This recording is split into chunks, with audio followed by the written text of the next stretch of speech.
Assalamualaikum warahmatullahi wabarakatuh. Salam sejahtera untuk kita semuanya.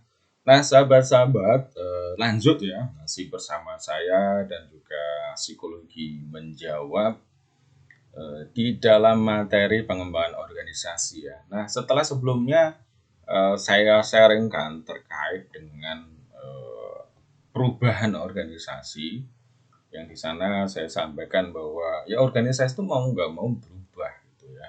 Ada yang kemudian berubah lalu kemudian dia tetap bertahan, tapi ada juga kemudian tidak bisa berubah dan akhirnya punah gitu.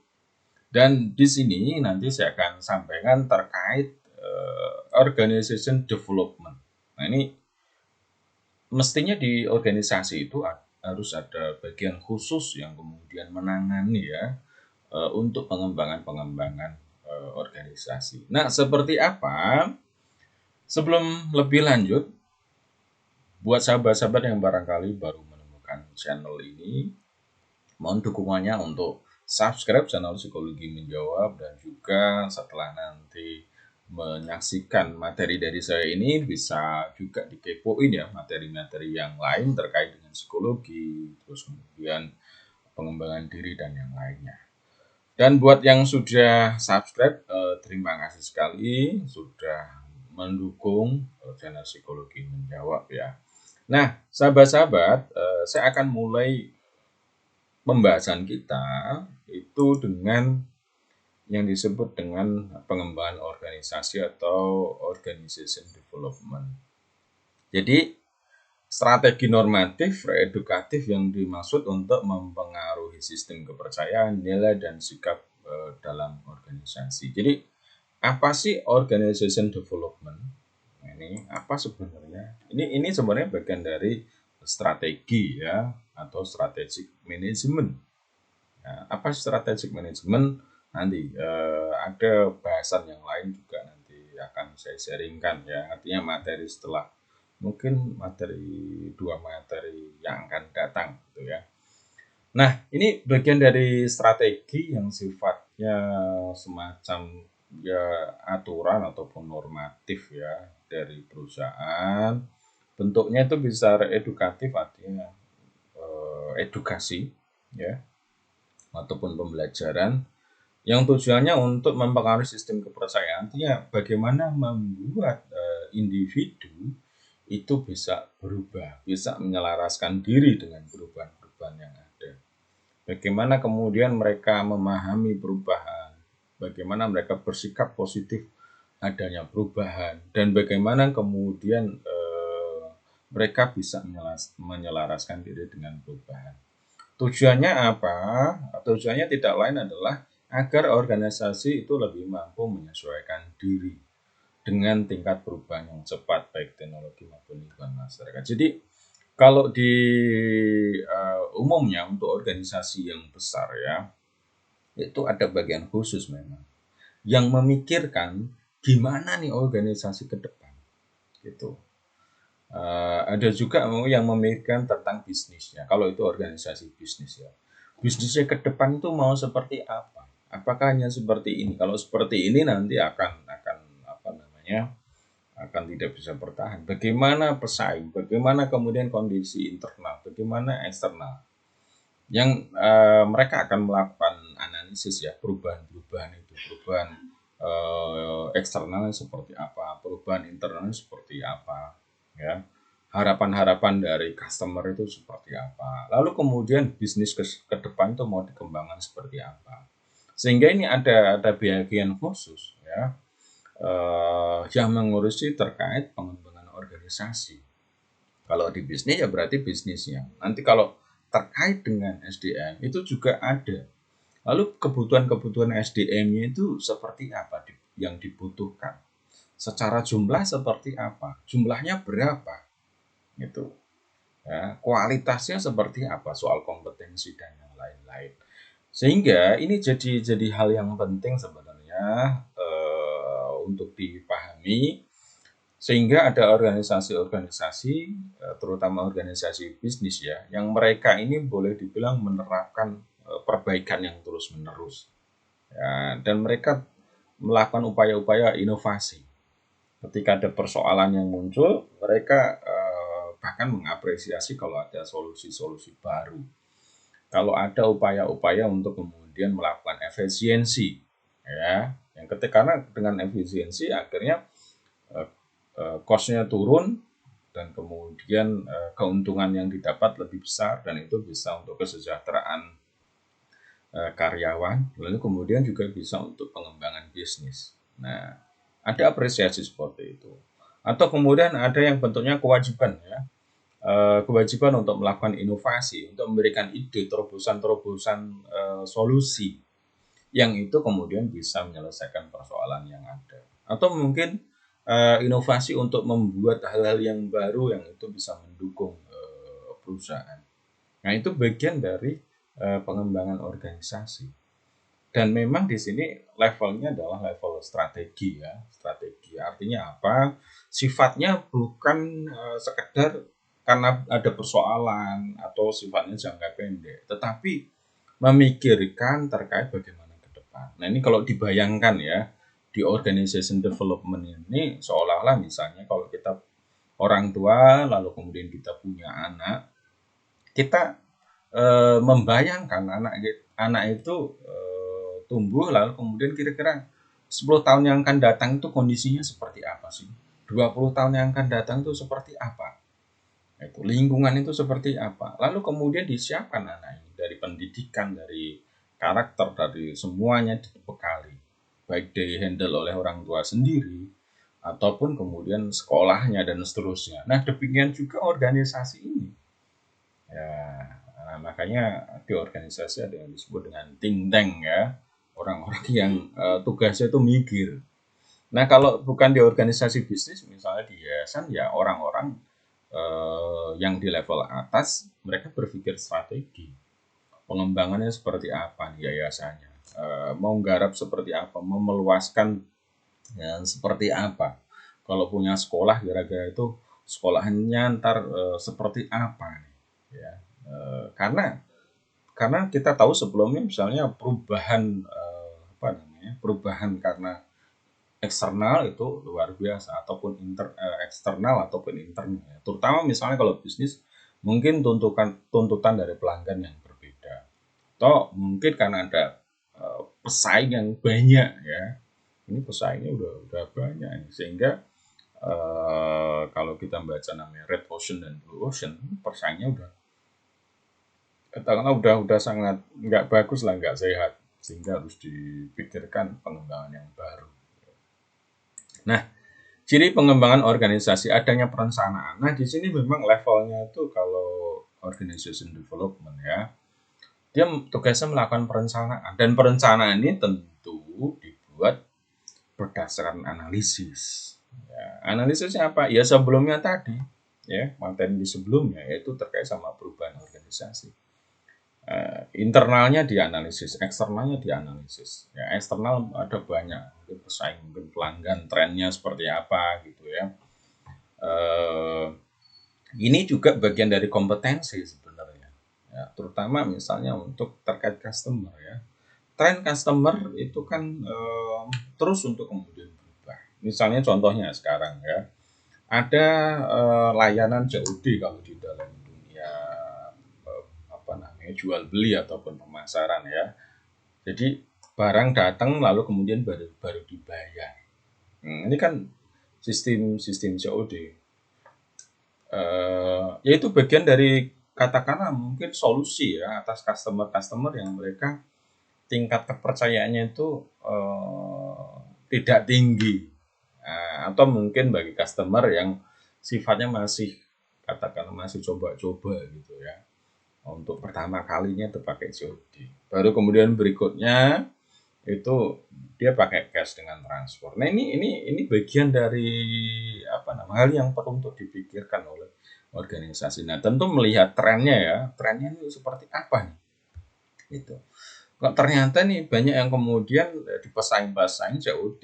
Terus di sini tidak ada COD-nya. Nah, ini tentu juga akan jadi tantangan gitu. Bisa apakah kemudian ada pengaruh nih di sini tidak ada sistem COD dan pesaingnya semua bisa COD. Mungkin kalau dianalisis secara lebih jauh ada pengaruhnya. dan pengaruh itu mungkin penurunan customer gitu ya, atau customernya itu saja, jadi tidak ada pertambahan. Nah, mungkin ketika diterapkan COD kemudian ada tambahan customer. Nah, tentu kalau dihitung secara angka, diakumulasikan dan itu besar, tentu itu pengaruhnya akan signifikan juga di di organisasi bisnis ya, terkait dengan keuntungan misalnya pendapatan ataupun yang lainnya. Nah, ciri pengembangan organisasi orientasi pada penyelesaian permasalahan, tindakan dan juga kemajuan didasari teori dan praktik. Nah, ini ya. Jadi bukan hanya respon dari persoalan yang ada, bukan sifatnya reaktif. Artinya misalnya contohnya ini karena masa pandemi lalu kemudian didesain sedemikian rupa. Ya iya, itu satu kewajiban dari penyesuaian. Tapi misalnya nih, orang kan mulai berpikir ya, setelah nanti masa pandemi itu seperti apa kira-kira. Nah, itu yang kemudian perlu untuk difikirkan ya. Dilihat trennya. Gitu. Nah, misalnya apakah kemudian kita harus invest nih terkait sama teknologi misalnya. Ketika nanti pandemi selesai, entah misalnya 2000 ya mudah-mudahan kita berharap 2021 ini sudah oke semuanya, sehingga ketika 2022 nggak ada pandemi lah, sudah normal kembali. Anggap misalnya sudah normal kembali ya di 2022, kira-kira seperti apa trennya? Misalnya contoh sederhana kalau di dunia pendidikan ya, apakah kemudian masih tetap online atau kemudian offline, atau mungkin ada masih 50-50, ini seperti apa? Nah, ini tentu akan membawa konsekuensi ya. Kalau kemudian online, nah berarti secara tempat dan yang lain-lain itu bisa diefisiensikan ya, sehingga banyak investnya ke online. Atau ternyata bentuknya adalah offline, jadi kembali semuanya seperti itu ya. Nah, tentu kalau demikian kondisi sekarang itu tidak perlu banyak invest terkait hal yang online, mungkin sarana dan yang lain-lain. Jadi sifatnya kalau ada yang sewa ya mending sewa seperti itu. Tapi kalau kemudian ternyata online, nah mungkin kan langganan misalnya sederhana Zoom ya, dalam setahun sekaligus misalnya, itu kan lebih murah misalnya contohnya ya. Bukan maksudnya promosi Zoom, tapi ya realitasnya banyak yang menggunakan. Nah, menggambarkan adanya pendekatan sistem dan terus-menerus. Nah, pendekatannya memang pendekatan sistem. Artinya apa? Itu bagian terintegrasi dari organisasi. Jadi memang misalnya di bagian HRD ya, itu memang ada bagian khusus gimana mikirkan itu. Nah, mungkin kalau di organisasi bisnis ya ada bagian khusus yang mikirin soal bisnis, yang kemudian terus untuk kemudian memantau pesaing, memantau pasar, melihat segala perubahan yang ada, melihat trennya customer, lalu kemudian membuat katakanlah terobosan terkait sama bisnis baru yang mau dikembangkan ataupun strategi baru yang dikembangkan. Jadi itu bagian terintegrasi dari proses manajemen. Sekalipun mungkin yang saya sampaikan nih organisasi yang besar, tapi saya kira untuk yang kecil sekalipun ya, mungkin bisnis yang kecil dalam arti mungkin dari sisi pendapatan tidak banyak atau karyawannya nggak banyak, atau bahkan mungkin dihandle sendiri, saya kira tetap penting ya untuk berpikir bagaimana nih tren ke depan, bagaimana nih setahun lah, minimal setahun yang akan datang itu seperti apa, gimana trennya customer, untuk ya syukur-syukur kan berharap kemudian bisnisnya berkembang ya.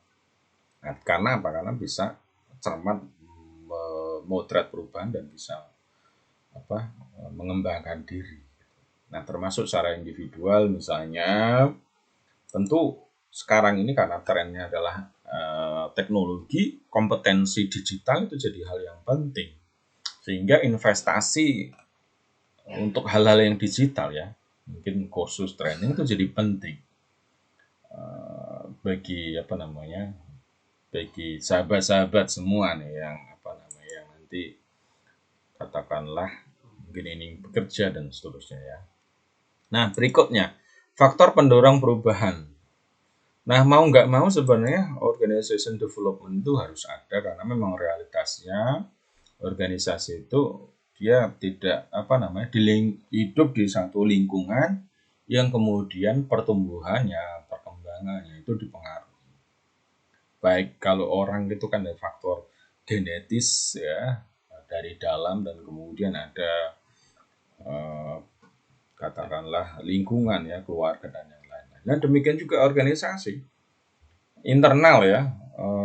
Di sebelumnya sudah saya bahas juga. Di sini misalnya visi yang berubah, kepemimpinan yang berubah, ketidakpuasan atau ya dari dalam eksternal bisa karena ada teknologi, pesaing, pelanggan, supplier, sosial politik, katakanlah kebijakan-kebijakan. Misalnya contoh perusahaan apa namanya listrik misalnya ya. Muncul teknologi baru terkait dengan tenaga surya.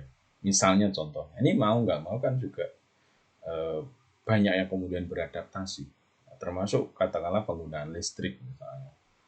Nah, gimana nih? Nah, mungkin orang berupaya untuk mencari solusi mengadakan listrik mandiri misalnya, atau misalnya kebijakan pemerintah ya, yang sekian misalnya yang dianggap memberikan angin segar bagi perkembangan mobil listrik misalnya. Nah ini kan juga bagi perusahaan-perusahaan mobil itu jadi tantangan juga.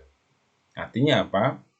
Kalau kemudian selama ini mungkin fokusnya di eh, tenaga bukan listrik ya, dan mereka ada apa namanya muncul mungkin pesaing-pesaing yang sudah mobil listrik. Nah tentu itu akan jadi apa namanya secara pasar kan berarti akan mengurangi marketnya kan. Nah, di situ kan akhirnya juga keuntungan menurun. Nah ini ada perubahan-perubahan yang kemudian juga real ya ada ya dan mau nggak mau nih harus harus dipikirkan ke depan. Apakah mungkin misalnya strateginya harus langsung listrik atau mungkin butuh semacam jembatan terlebih dahulu. Nah itu kan hubungan sama investasi ya. Hubungannya artinya investasi mungkin soal alat-alatnya, juga SDM-nya yang handle itu. Mungkin ada risetnya juga seperti apa. Lalu kemudian juga customer-nya dan yang lain-lain. Itu contoh ya. Berikutnya diagnosis terhadap perubahan. Nah, ini penting untuk kemudian kalau di bagian organization development ini ya, memang tugasnya memberikan apa namanya melakukan diagnosis, ngecek ya, perubahan-perubahannya seperti apa dan kemudian memberikan resep ya, sampai bahkan kemudian mengawal ya perubahan yang terjadi. Jadi perlu adanya bagian khusus atau strategis tentang organization development. Jadi memang bagusnya ada bagian khusus. Ini kalau di tempat tertentu misalnya yang mikirnya itu strategi, bukan hal teknis. Kalau teknis diminta untuk strategi mungkin akan kesulitan juga. Kalau yang bagian teknis ya diminta untuk apa namanya memberikan informasi temuan-temuan di lapangan seperti apa. Orang-orang marketing misalnya apa yang selama ini mungkin ditemukan ketika berinteraksi dengan customer.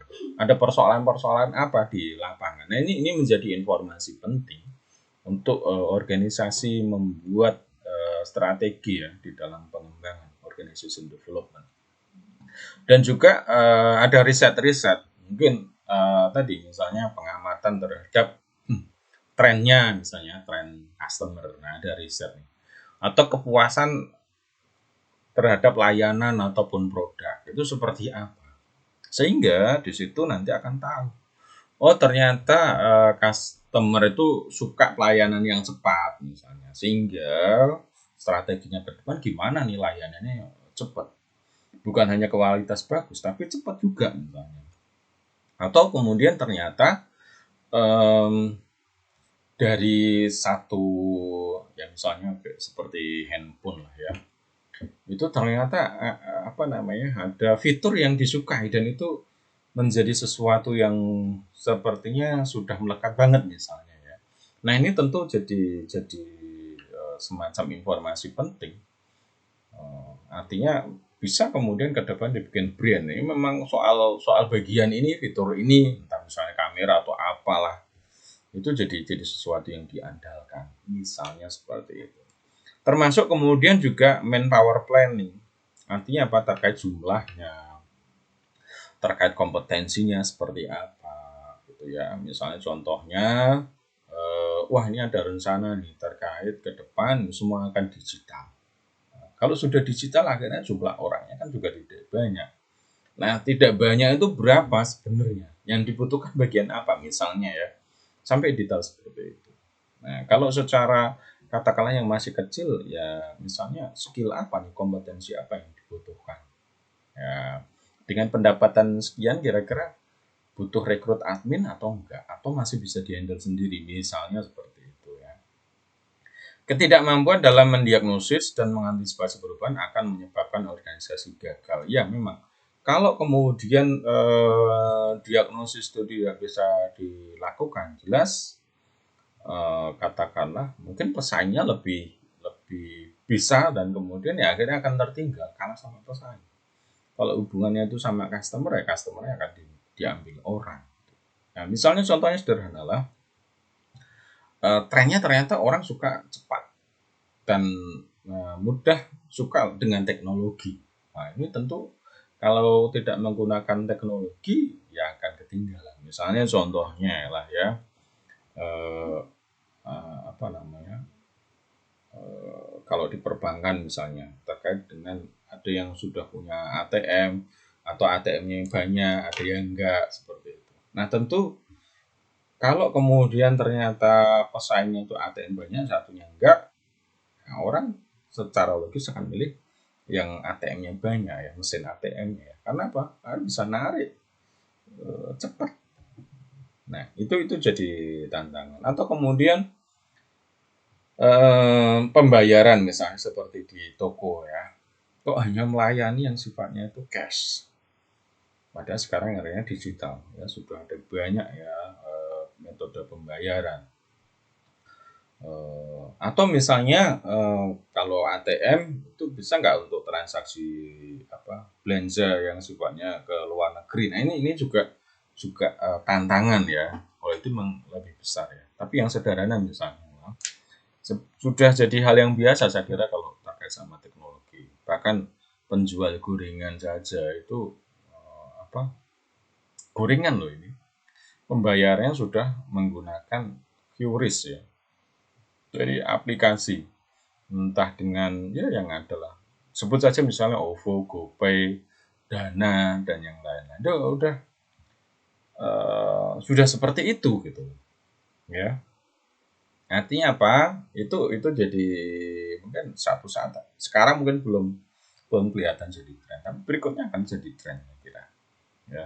Belajar dari kapal Titanic. Nah ini kita perlu belajar dari kapal Titanic karena apa? Ketidakmampuan di dalam menganalisis internal dan eksternal, tantangan yang ada, dan mungkin tak terkesannya kurang siap sehingga yang terjadi kan kapalnya menabrak gunung es ya, tetapi kapal-kapal kecil penyelamatnya itu ternyata kurang memadai secara jumlah sehingga ketika menabrak dan orang mau menyelamatkan diri, nah itu istilahnya apa ya? Ya tidak memungkinkan karena tidak cukup kapalnya. Nah itu jadi apa namanya informasi penting pelajaran penting ya.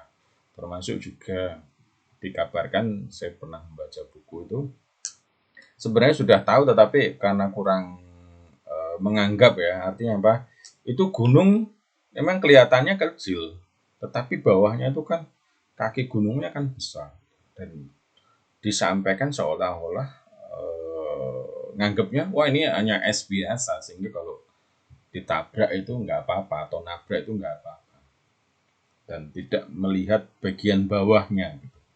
Nah pelajaran bagi kita kalau kemudian ada hal-hal yang sifatnya mungkin belum begitu tren, tetapi sudah muncul indikasi-indikasi ya, itu kan jadi masukan yang bagus ya. Apakah kemudian ini sangat signifikan nanti ke depan trennya akan berubah atau tetap sama? Nah, itu perlu untuk dipahami oleh organisasi terutama bisnis ya. Berikutnya, diagnosis perubahan dalam melakukan diagnosis bisa melibatkan semua bagian internal. Artinya apa? Semua bisa memberikan masukan ya terkait misalnya sederhana bagian marketing, bagian sales ya. Bagaimana pengalaman mereka, kendala mereka, apa yang diharapkan, termasuk kemudian mungkin menitipkan survei, bentuk pertanyaan seperti itu. Dalam strategi memperkenalkan perubahan bisa top down ya dengan keputusan, mungkin perubahan struktur, pemindahan atau rolling, mungkin juga delegasi, partisipatif juga di sebelumnya sudah kita bahas. Contoh efisiensi tenaga produksi ya ini contoh misalnya karena memang di masa pandemi lalu kemudian produksinya menurun, tidak ada katakanlah peningkatan jumlah produksi. Kalau kemudian tetap dipertahankan, akhirnya juga kos perusahaan akan besar. Ya akhirnya kemudian ada dievaluasi ulang kebutuhannya berapa, bagian mana yang kemudian harus di off-kan atau kemudian mungkin PHK atau apalah istilah atau dinonaktifkan atau seperti apa, itu bagian dari cara perusahaan.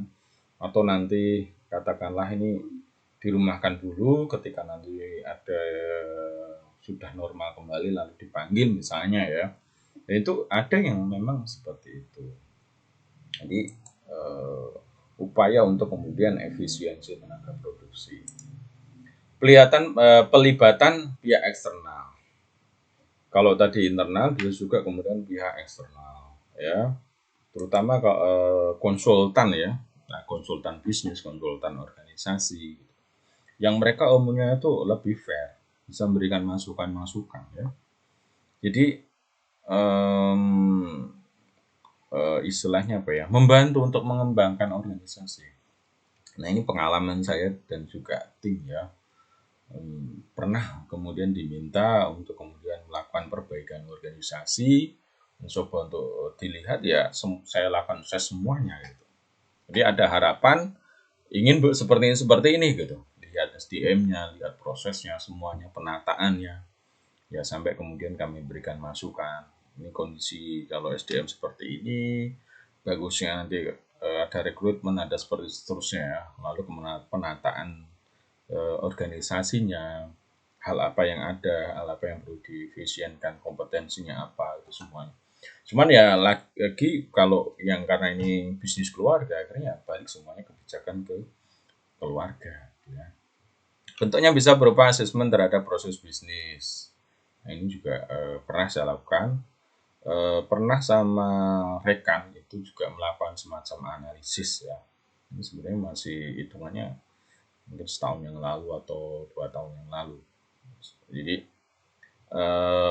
sebenarnya jadi ngitung ya, sebenarnya butuh berapa orang sih di dalam melakukan pekerjaan itu dari pagi jadi 24 jam dengan sistem rolling, butuh berapa orang sebenarnya ya seperti itu ya. Ya memang diobservasi benar-benar dicek tugasnya apa lalu kemudian kemampuan seperti apa sampai kemudian ketemu angka ini bagusnya itu sekian orang ya. Rekomendasi dapatkan dari proses yang dilakukan ya. Tentu kalau pihak eksternal itu rekomendasinya yang sifatnya rekomendasi ya, artinya saran pengembangan, untuk keputusan ya kembali ke pemilik kan gitu ya. Contoh analisis workload untuk mengidentifikasi kebutuhan karyawan di satu bagian. Nah ini yang pernah saya lakukan. Memang tidak mudah ini ya. Terus terang saya akhirnya boleh dibilang saya membantu saja dan teman yang kemudian melakukan sampai selesai. Untuk saya sendiri sifatnya biasanya lebih makro ya, lebih ke SDM, kompetensi seperti itu untuk melihat big picture-nya biasanya. Untuk yang sangat detail, terutama kayak workload, load kerja, ini memang tidak begitu menguasai secara khusus ya. Nah, ini memang lumayan sangat-sangat detail. Oke, saya kira itu sahabat-sahabat semuanya di pengembangan organisasi. Pada prinsipnya perlu memang untuk kemudian ada bagian khusus ya. Jadi pengembangan organisasi ini bagaimana organisasi ke depan itu seperti apa. Ada yang memikirkan khusus, entah itu mungkin bentuknya fungsi, artinya mungkin kalau tingkatnya di atas ya, manajerial dan yang lain-lain, atau mungkin memang ada bagian khusus yang menangani ini. Nah, misalnya terkait kebutuhan SDM ke depan, terkait tren bisnis ke depan, pengembangan bisnis seperti apa gitu. Nah, itu sahabat-sahabat semuanya, mudah-mudahan bermanfaat. Saya ingatkan lagi untuk sahabat-sahabat yang belum subscribe, silakan subscribe channel Psikologi Menjawab, like, comment, and share. Terima kasih. Demikian dari saya. Assalamualaikum.